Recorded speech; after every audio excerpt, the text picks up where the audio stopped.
It's been really fun the last few months, attacking specific subjects with you and getting into like the weeds on specific subjects. This show's been super popular, but I have had people commenting back saying, "Can you get Lyn to do an update on the macro environment? It's getting a bit scary out there." So, talked you through with Danny, and that's really what we want to do with you.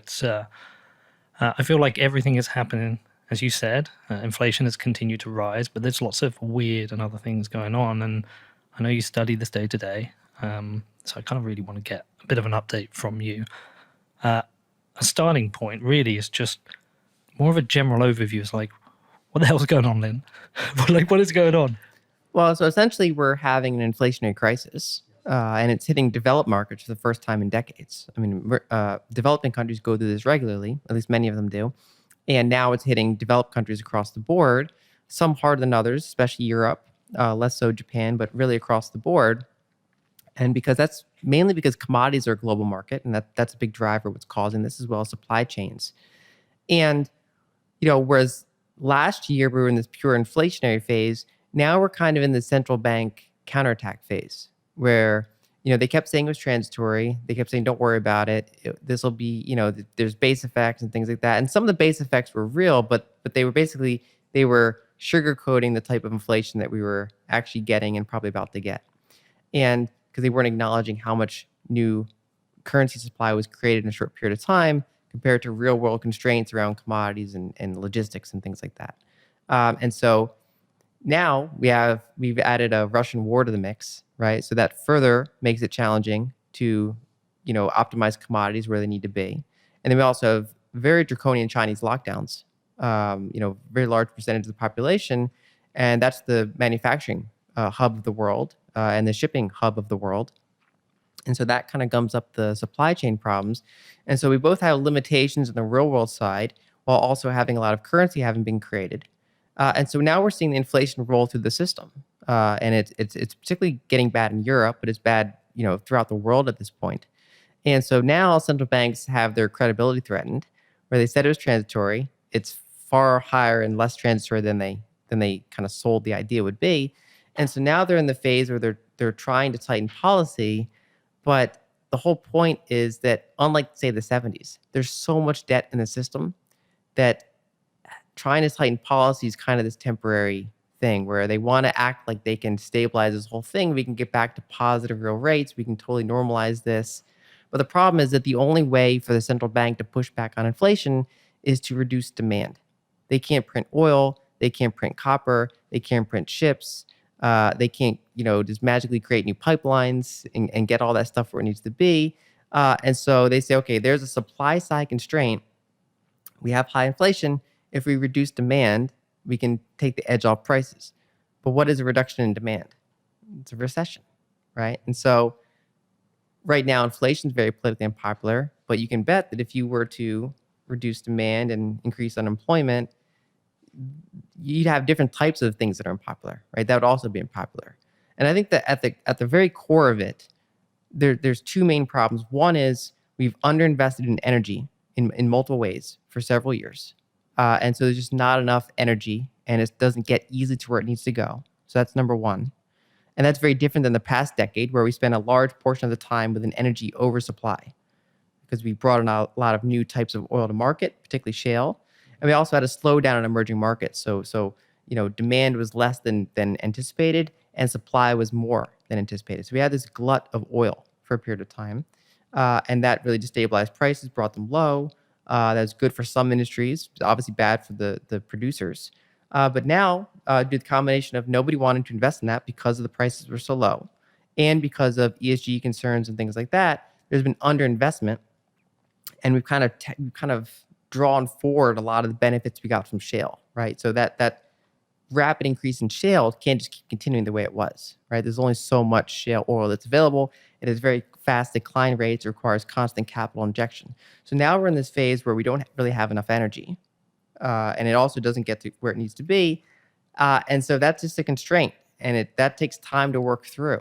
The market forces have to work through that and find new energy to bring the market, different types of energy. And of course, the other one is the whole supply chain. So for the past 10, 20, 25, 30 years, we've had this period of persistent globalization where We're finding these big pockets of labor throughout the world that were previously relatively unused in the global market sense, and optimizing that, or geographic arbitrage, where you say, okay, so instead of having this expensive factory in, Detroit, we'll go ahead and move it to China, right? And so you arbitrage that labor cost difference, and we've had that pressure for really for 25 years now, especially the Chinese part of it. And in some ways it's been longer than that, but really that past 20-25 year period has been very aggressive in terms of how much globalization's happened, and that's been a very disinflationary force.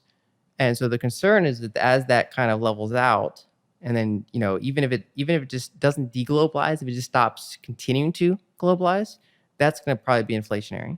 And then if it actually pulls back, and we actually pull some supply chains back to the developed world, that's even more inflationary. And of course, that benefits some of the workers in those countries, right? So it's the whole thing is kind of based on where you are in the system, what you want out of the system, and the main takeaway, I think, is that the next 10, 20 years look very different than the past 10, 20 years. So it's a case of what is the least bad choice. Yes. Why is Europe suffering worse than maybe the US? Well, a couple issues. One is that obviously a lot of their energy is reliant on Russia. So that's a big factor. And we've just had the embargo or potential embargo announced. Yes. Which I've been trying to understand, how do they replace those energy sources immediately? Well, they're not going to be able to do it immediately. Yeah. That's the challenge. I mean, basically you have the challenge between the real world moving of molecules to where they need to be, and the political desire to not get them from certain sources, which is understandable. Mainly, the United States is more energy self-sufficient, not completely. We basically we export some of our energy, we import some of our energy, but we're not like just fully reliant on importing. Whereas Europe is far more reliant on importing, and particularly from Russia. And then two, just things like political movements around decommissioning nuclear plants, things like that. And so Europe's in a tougher spot. And then also just from a central banking standpoint, the euro is a more challenging currency to manage because you have a monetary union without a fiscal union in that region. Whereas in the United States and in, say, Japan, or you have both a fiscal union and a monetary union for the most part. So how do they square that in Europe? Say, if the US wants to print some money, for example, how do they do that in Europe? Do they have to do an equal spread of the printed money? How does that actually work? Well, money's created in the current system a couple of different ways. One is by the main way is by banks lending. When banks lend money, they unintuitively create money into existence. That's basically how this works. And of course, they only can lend if they think they're actually not going to default on that, because then they're in trouble. The other option is you can run very large fiscal deficits and have the central bank, create money to buy the bonds, either directly, or if that's not allowed, they can just buy it on the secondary market. So it's like, the government sells it to the public, and then the central bank creates money and buys those bonds from the public. And so essentially they're buying it from the government. And what's different so that part's not different between the United States and Europe. What's different between the United States and Europe is that the United States, the different states have unified a lot of their expenditures. So military, Medicare, Social Security, these are on the federal level. So if you look at state debt as a percentage of GDP, across the board, it's pretty low, especially for the major states, right? So for example, a typical state might be under 10% debt to GDP. So most of the debt is either private markets like mortgages or on the federal level. There's relatively small debt on the states. Now, there are specific areas of pension problems and things like that. But actual like raw state debt as a percentage of GDP is low. In Europe, because a lot of those complicated expenditures are still on the country level, but they don't control their own currency. Basically, they don't have their own central banks. They share the ECB. You have a problem where Italy has 150% debt to GDP, which the only one really buying Italian bonds is the ECB. Foreign entities don't really want to buy Italian debt. They might want to buy German debt, but they don't really want to buy Italian debt. And so you have a problem where if you have high inflation, the ECB is one of the most ill-equipped to say, okay, we're going to stop doing QE, we're going to raise rates, let the chips fall where they may, because then you probably get like a Eurozone breakup of some sort, right? So you have Italian, and this is what happened back in 2012 until ECB came in. You had huge spreads blow out between a lot of the southern countries and the northern countries, because it's just, it's as though it's kind of like if you had US states, but some of them had 150% debt to GDP, and they're all running their own retirement systems and things like that. So it's a much more complex system to manage in Europe, both from the energy side, based on both just physical realities as well as some of their political decisions, but then also just the complexity of having technically sovereign countries share the same currency. So does the UK have itself in a more advantageous position because it isn't part of the single currency? Well, yes, by not giving up its own currency, it's not in that same problem. But is it a weaker currency because it's a smaller currency? Not necessarily. I mean, some of the strongest currencies in the world have been small ones, Okay. like Switzerland, Singapore.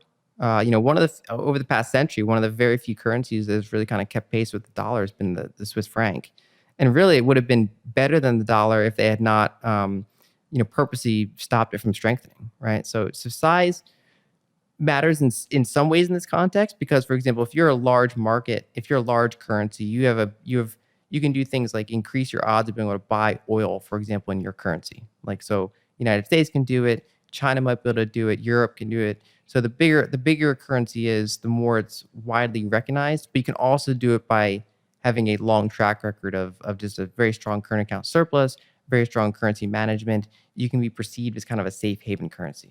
And then why has Japan weathered the storm better than, say, other countries? One is that they have less political polarization.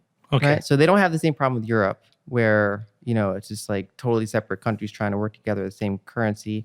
Japan has relatively low levels of wealth concentration. They have this pretty uniform system. They have pretty low healthcare costs, despite the fact that their population's aged. They have a very hardworking society, but they are not getting out of this unscathed. So, for example, they're a big energy importer, and so that's costing them right now. And then two, because they have so much debt to GDP. Now, unlike Europe, that's all denominated in their own currency. They can control that. The problem is that they don't want yields to get too high, because if you have 200% debt to GDP and yields go up, you start to get a fiscal spiral. So their big problem is that they're pegging yields super low. They're doing yield curve control, which is something it's a theme I've been talking about for a while. They're actually doing it. They're just saying, okay, we're not going to let our 10-year government bond go above 0.25% per year. And the way they enforce that is they want to buy any number of those bonds at that rate. They basically have a peg, and they can enforce the peg because they can print unlimited yen to buy any bond that's issued. Now, the challenge there is if the market can't get the rate that it wants, it sells the currency. And so we've had a rather sharp yen devaluation compared to the dollar and compared to a number of other currencies. And so they're facing their own challenges for sure. But I would say that the most challenging one to navigate by far is what's happening at ECB, whereas Japan and the United States, as challenging as it is somewhat easier to manage.